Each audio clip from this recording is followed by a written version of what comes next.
شامل ہوا اور جیت گئے اور میں میونسپل کمیٹی کے چیئرمین بنا, سب سے کم عمر چیئرمین بنا. ٹھیک ہے نا جی. تو اس زمانے میں میرے جیسے نوجوان بالکل ینگ, اور وہ اس روایت کو ہی میں نے قائم کی. میں نے انکریج کیا لوگوں کو کہ آج یہ جوان بھی آ سکتے ہیں. میں آ گیا اور مجھے کامیابی ملی اور میں میونسپل کمیٹی کا چیئرمین بنا.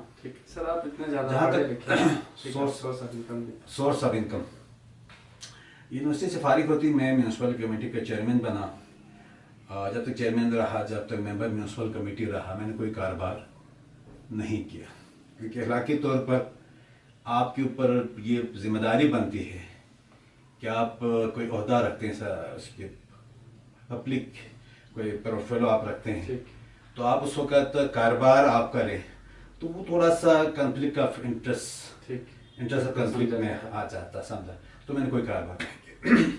جب ہمارا ٹینیور ختم ہوا پھر میں نے مشورہ کیا احباب سے, ہمارے دوستوں سے, تو پھر میں پی ڈبلیو ڈی میں انلسٹ ہوا اور میں چھوٹے موٹے کام میں کرتا رہا. اور یہ کام میں 2015 تک کبھی سال میں ایک چھوٹے موٹے مجھے کام ملتے تھے اور اس سے میرا اپنا گزارا بھی چلتا تھا. پھر میں نے اپنی زندگی کو اس طرح آرگنائز کیا ہے کہ جو میرا انکم ہے اسی کے مطابق میں اپنی لائف کو میں نے وہاں پہ فٹ کیا ہے. تو انکم کے مطابق میری اپنی لائف ہے, میرا لائف لیونگ جو اسٹینڈرڈ ہے اسی کی انکم کے مطابق میرا رہتا تھا. لیکن 2015 میں جب مسنی کی حکومت آئی انہوں نے مجھے بہت مجھ پہ انتقامی کارروائی کیا, اور ان کے منسٹر ہے جو سیاسی اپوننٹ تھے ہمارے, تو انہوں نے جا کے محکمے میں یہ انسٹرکشن دی, ان کے ذمہ دار کو انسٹرکشن دی کہ بھائی تقیہ خانزادہ کو کوئی کام نہیں ملنا چاہیے, جس کے گواہ گورنر صاحب بھی ہے. گورنر صاحب کے سامنے جب میں اور گورنر صاحب گورنر نہیں تھے, ایز اے پریزیڈنٹ ہم جاتے تھے پی ڈبلیو ڈی میں مختلف کام کے حوالے سے لوگوں کے, تو وہاں پہ پھر ان کے چیف انجینئر ہیں آفیسران ہمیں بتایا, باقی کیٹیگوریکلی بتایا کہ بھائی ہمیں یہ پریشر ہے آپ کے حوالے سے. تو میں نے ان سے یہی کہا جی کوئی مسئلہ نہیں, میں برداشت کر لیتا ہوں, مجھ میں ہمت ہے, مجھے طاقت اللہ نے مجھے یہ برداشت دی تو میں برداشت کر لیتا ہوں. لیکن صرف یہ آپ ذہن میں رکھ لیں جو یہ آپ کو انسٹرکشن دے رہے ہیں وہ برداشت نہیں کریں گے. تو آج دیکھیں کہ 5 سال ختم ہوا, میں بھوکا نہیں رہا, میرے بچے بھوکے نہیں رہے. ٹھیک ہے جی, اللہ کے فضل کا ہم سے وہی 5 سال پہلے والا تقیہ خانزادہ ہے میں ہوں. 5 سال ختم ہو گیا. جنہوں نے مجھ پر پابندی لگائی تھی اب دیکھیں وہ کہاں تک انہوں نے کہاں تک سمجھتے جی تقیہ خانزادہ کو ہمیں کتنا نقصان پہنچا.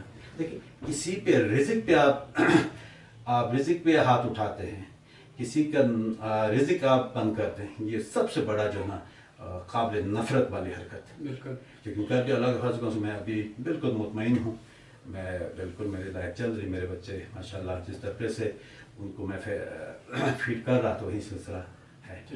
سر ایز ایجوکیٹڈ پرسن لوگ کوشش کرتے ہیں کہ کسی جاب کے لیے پرسیو کریں, لیکن آپ نے کبھی کیا نہیں, تو اس کے پیچھے کیا وجوہات ہے؟ کیا آپ کو سیاست اتنا پسند آیا کہ لوگوں کی خدمت کرے یا کوئی اور وجوہات تھی؟ نہیں بالکل میں بالکل سیاست میرا پیشن ہے, میں بالکل شوق سے. اور اس میں جب میں چھوٹا تھا اس ٹائم پہ جب اس میں 79 کا الیکشن ہوا, اور الیکشن کا یاد مجھے یاد ہے ہلکا سا. الیکشن کے بعد جب منتخب نمائندے عوامی سطح پہ آتے تھے پروگرامز میں, سرکاری پروگرامز میں, عوامی پروگرامز میں, ان کو دیکھ کے مجھے بہت زیادہ اور بھی زیادہ مجھے سیاست سے دلچسپی ہوئی. اور ہمارے ہی خاندان میں ہمارے بزرگ اخوان رضا صاحب میونسپل کمیٹی کے ممبر تھے, تو وہ ان کا میٹنگ میں جانا, اچھا میٹنگ سے آنا, اور جب ہم آپس میں خاندان جب ملتے تھے ادھر وہ بات چیت کرنا.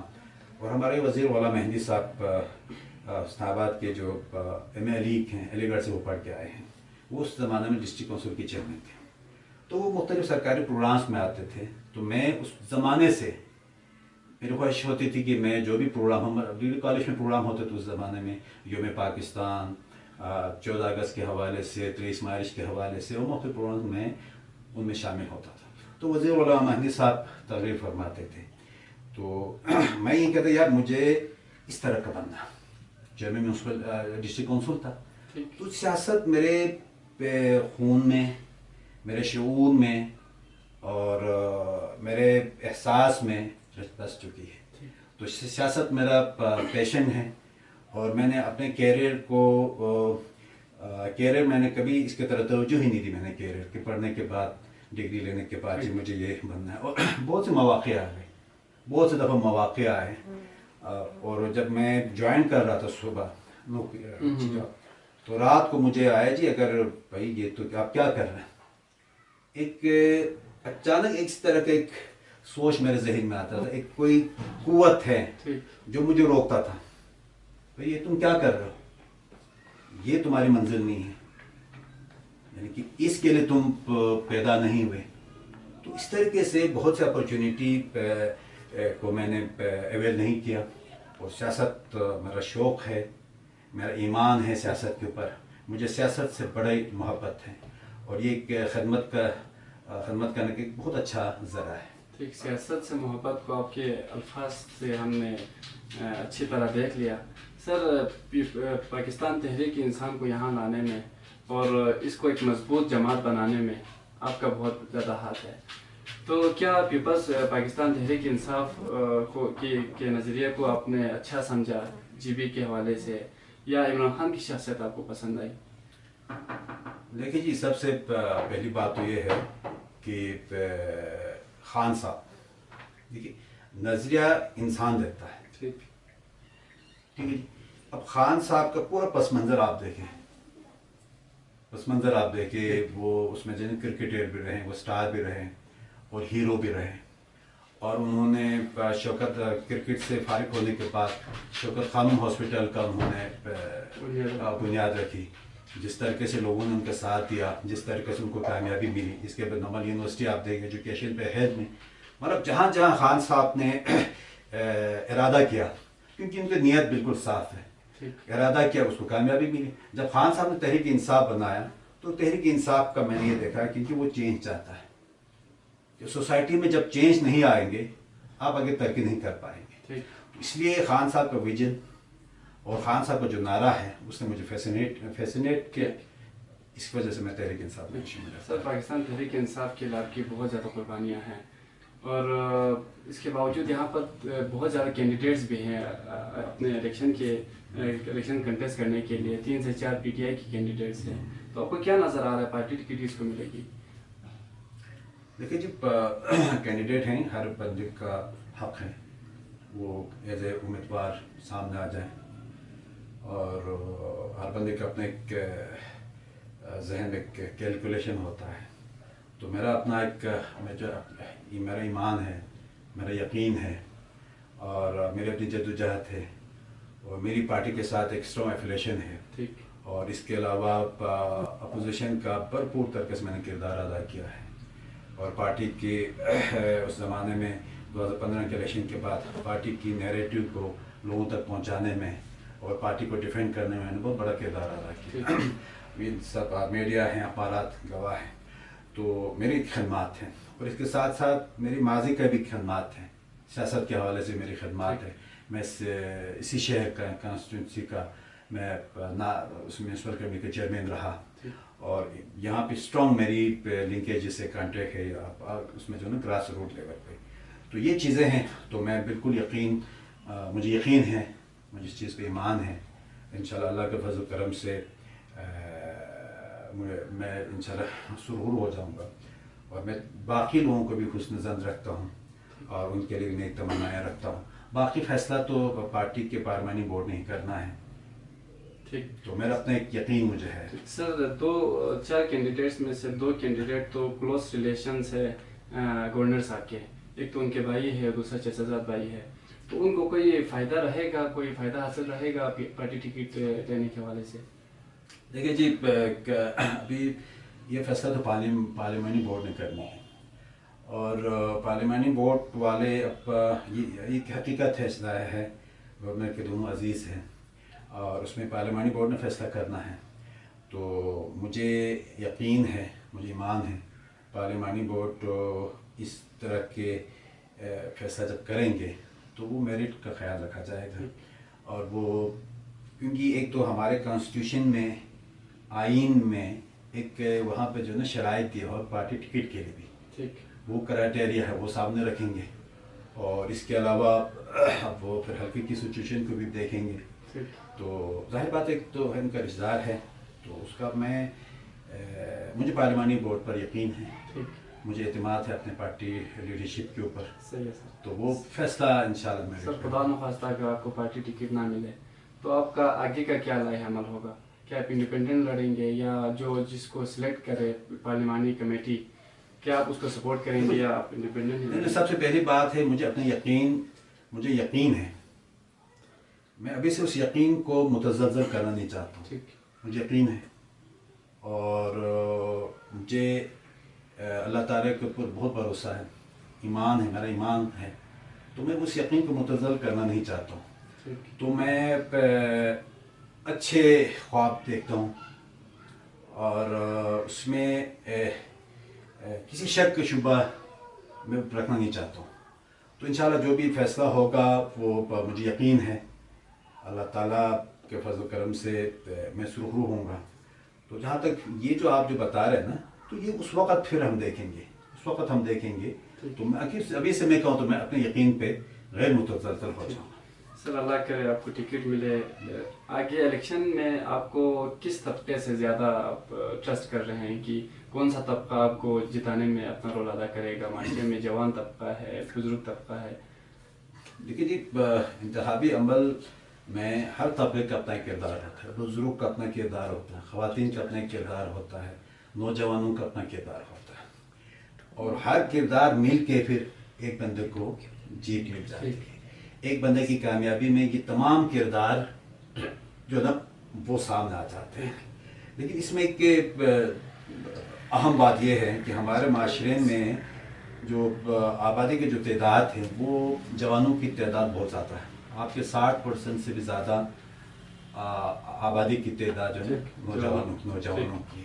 تو اس حوالے سے دیکھا جائے تو نوجوانوں کا کردار مجھے زیادہ نظر آتا ہے, نوجوانوں کا. اور میرا اپنا شروع سے نوجوانوں کے ساتھ زیادہ میرا ایفیلیشن رہا ہے. اور آپ دیکھیں کہ تحریک انصاف کو جب خان صاحب آگے لے کے جا رہے تھے تو خان صاحب نے ہی کہا کہ بھائی یہ یوتھ کی جماعت ہے. اب دیکھیں پاکستان میں خان صاحب واحد سیاسی شخصیت ہے جنہوں نے یوتھ کو موبلائز کیا اور نوجوانوں کو انہوں نے ہمت دی. نوجوانوں کو سیاست میں زیادہ جو توجہ دینا, نوجوان انٹرسٹ جو لے رہے ہیں نا وہ تمام اس کے پیچھے خان صاحب کا اسٹرگل ہے. تو میں چاہتا ہوں میری زیادہ اس میں تو نوجوان ہیں, تو نوجوانوں کا کردار بہت زیادہ اس میں کیونکہ ان کی تعداد زیادہ اس وجہ سے اہم ہے. سر اگر آپ جیت جائیں اور اللہ کرے آپ جیت جائیں تو آپ کی جو پریورٹی ہوگی کس ڈپارٹمنٹ کے حوالے سے ہوگی؟ کس ڈپارٹمنٹ کو آپ ترجیحی بنیادوں پر اس پہ کام کریں گے؟ ہمارے سامنے ہیلتھ ایشوز ہے, ایجوکیشن کی ایشوز ہے, انفراسٹرکچر کے الگ سے ایشوز ہے, تو کس ایشو پہ آپ زیادہ اپنا تن من دھن قربان کر کے اس پہ کام کریں گے؟ دیکھیے جی, اللہ تعالیٰ کے فضل سے اگر لوگوں نے مجھے ذمہ داری دیا, مجھے موقع دیا, تو اس میں دو باتیں ہیں. پہلی بات تو یہ ہے کہ آپ کا جس پارٹی سے آپ کا تعلق اس ایک منشور ہوتا ہے, اس منشور میں ہیلتھ, ایجوکیشن, آپ کا ٹورزم, آپ کی انڈسٹری, امپلائمنٹ اپارچونیٹیز, یہ ساری چیزیں لسٹ ہوتا ہے. ٹھیک ہے, اب اس میں ہم نے پرائرٹی کو فکس کرنا ہے, پارٹی نے پرائرٹی کو فکس کرنا ہے.